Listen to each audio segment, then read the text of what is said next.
તમે 2017માં ભાજપની ત્યારે જયરાજ લગભગ 12 હતા, તમે એને સજા પડી હતી, ભાજપની સાથે રહ્યા. 2019માં ભાજપની સાથે રહ્યા. કિશનને સવાલ કર્યો એની સાથે તો અચાનક 2022માં રાજદીપસિંહે ટિકિટ માંગી, એ પછી જ સીધું એવું થયું કે પહેલાથી ધીરે ધીરે કંઈક મામલો ગુચવાતો હતો?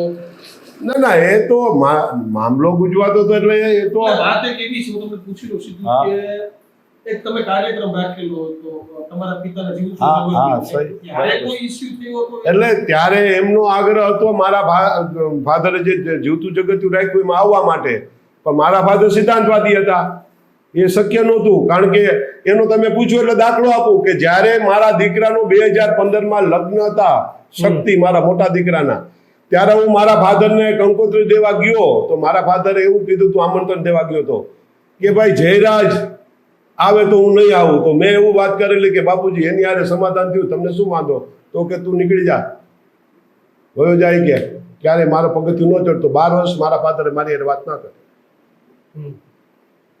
તોય મેં જયરાજને મારા દીકરાના લગ્નમાં આગળ કરીને આગળ બેહાડ્યો.